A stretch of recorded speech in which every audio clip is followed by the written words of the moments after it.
Iimbestigahan natin kung saan yung source at anong balikbayan access ang binibenta online. Normally po, ang ginagawa nating handling sa balikbayan access ay binibigay din ho natin sa mga may-ari ho na ng mga kahon dito sa pamilya ng mga OFW. Di nga. Ayan na, pinaimbestigahan na po ang nangyaring unclaimed balikbayan box ng OFW na binebenta online.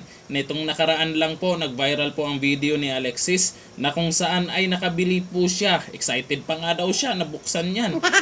Ang unclaimed balikbayan box. Pero ang mali lang po niya doon ay dapat hinanap niya yung mismong may-ari ng balikbayan box na yan kasi may nakalagay na address doon sa vlog niya. May nakalagay na address. Ngayon, nag-viral, gaya po ng sabi po ng Bureau of Customs, iimbestigahan daw. Hanggang kailan yan? Hanggang saan? Sana talagang malalaman kung saan galing po yung mga balikbayan box na yan. Kasi dalawa lang yan dalawa lang yan. Pwedeng hindi talaga inesikaso ng company na ibigay po sa pamilya tapos binenta. Duplikita. Siyempre, nagbabayad po yung OFW pagpapadala dyan. At pwede rin kasing hindi po talaga galing sa ibang bansa yan o hindi po talaga galing siya sa mga OFW. Alam nyo naman, sa online. Diba? Maraming diskarte sa negosyo.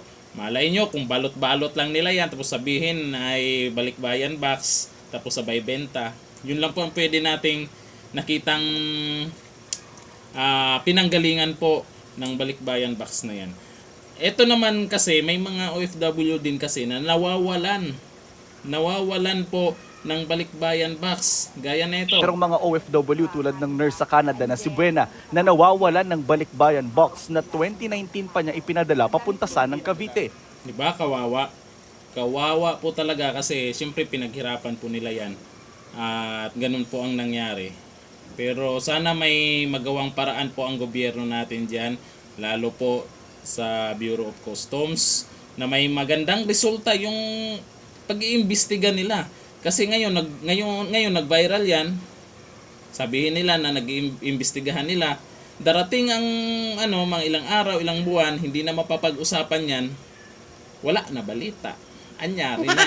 Pero yung pagbebenta po kasi hindi po magandang pamamaraan yan kung kahit pa dekada pa yan na hindi po nakuha ng OFW ay pwedeng maabuso po yan ng kumpanya kasi mas gustuin po nila na hindi maihatid nila doon sa pamilya ng OFW dahil kikita din naman pala sila, bebenta nila.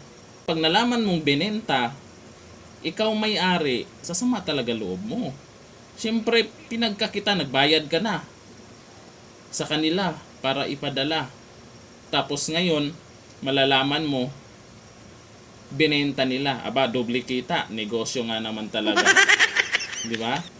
Kayo po, nakaranas ba kayo sa mga OFW natin dyan? Na bayaning OFW? Ay nakaranas ba kayo ng mga pagpapadala nyo dito sa Pilipinas na ganyan, nawawala? Hindi na alam kung nasa napunta yung balikbayan box nyo? Comment down below. Hanggang dito na lang. Thank you. Bye-bye.